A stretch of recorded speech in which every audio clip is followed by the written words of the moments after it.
Hey, welcome back to official MediaYT Channel. If you're a K-pop fan, or even if you just vaguely know who BTS is, you already know how massive this group has become. 7 guys from South Korea who conquered the global music scene, cracked the Billboard Hot 100, sold out stadiums on every continent, and even stood at the podium of the United Nations General Assembly. But behind all that success, there's a serious accusation that has been floating around for years now. BTS has been accused of misogyny. Yeah, the group whose fanbase is largely made up of young women. The group that built their entire brand around self-love, emotional vulnerability, and speaking your truth, accused of writing lyrics that demean and objectify women. Is it true? Or is this all just a cultural misunderstanding blown out of proportion? Today, we're going to break it all down, calmly, fairly, and with the receipts. Part 1. What even is misogyny?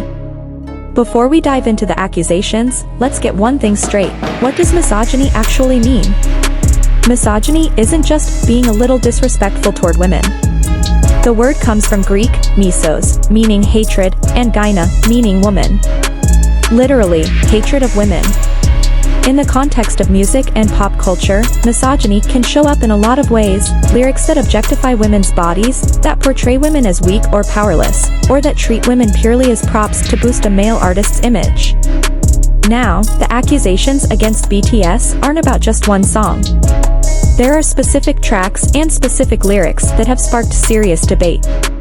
Let's go through them one by one. Part 2, the songs under the microscope. War of Hormone, 2014. This is probably the most cited song in this entire conversation.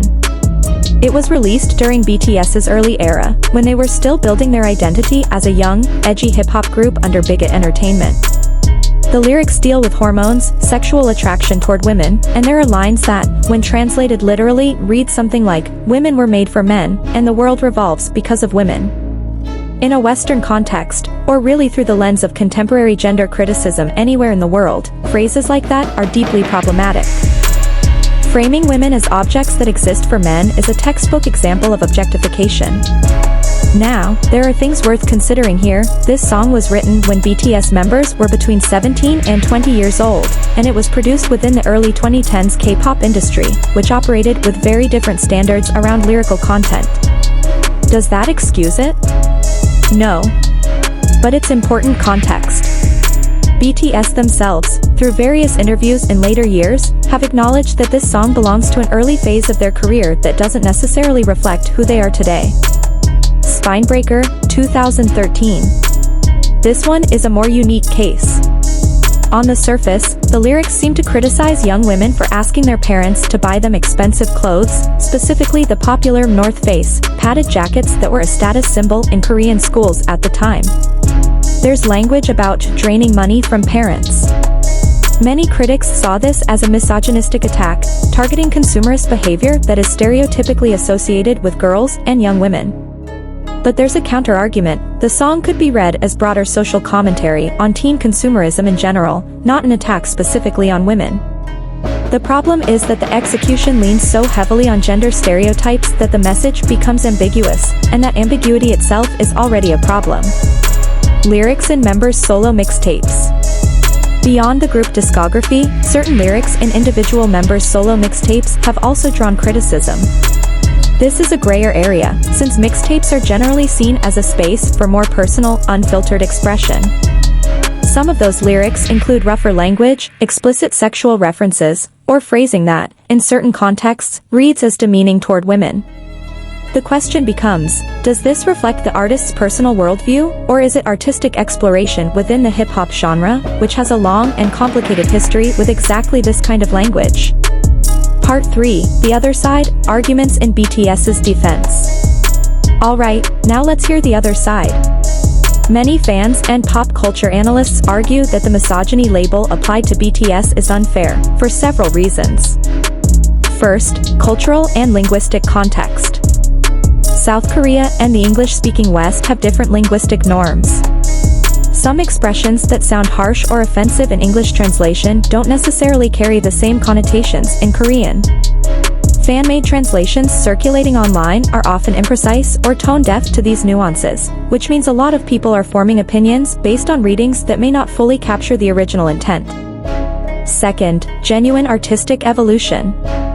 If you look at BTS's trajectory from 2013 to now, the shift is remarkable. Albums like Wings, Love Yourself, and Map of the Soul explicitly engage with emotional vulnerability, the rejection of toxic masculinity, and a celebration of individual identity.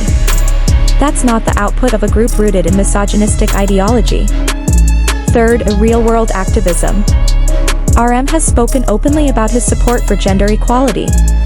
BTS became global ambassadors for UNICEF's #EndViolence campaign, which focuses on protecting children and young people, including girls and women, from violence. They've also donated to various humanitarian organizations around the world. Does any of this automatically erase the problems in their older lyrics? No. But it does suggest that real, meaningful growth has taken place. Part 4, How BTS and Bigot have responded. In 2018, Bigot Entertainment issued a formal apology over some past content that was deemed offensive.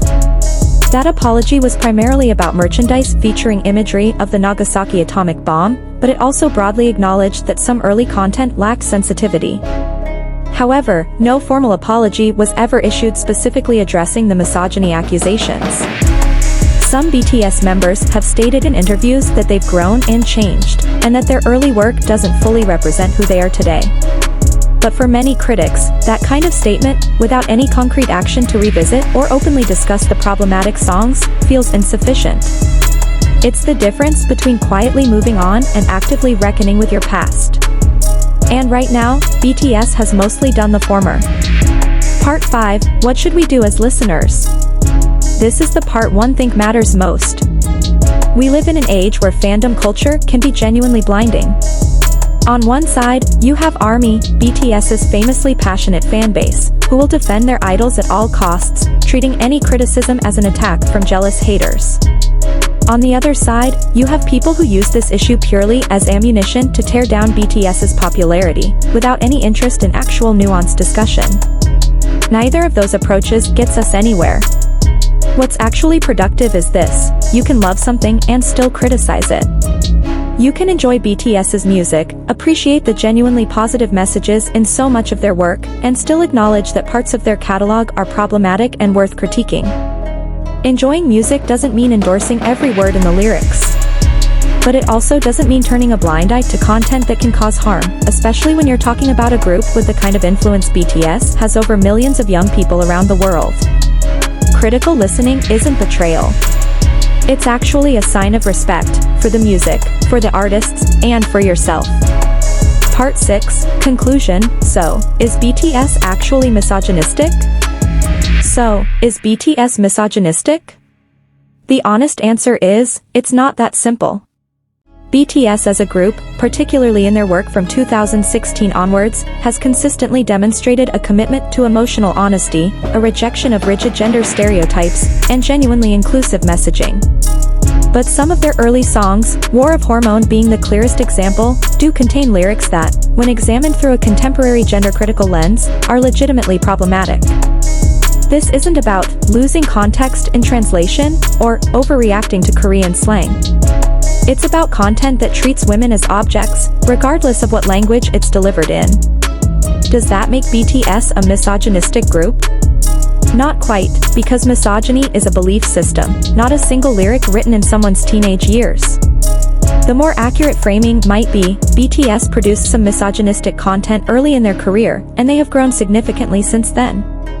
But growth without acknowledgement only goes so far. As listeners and as fans of music in general, our job isn't to pick a side, full defense or full condemnation.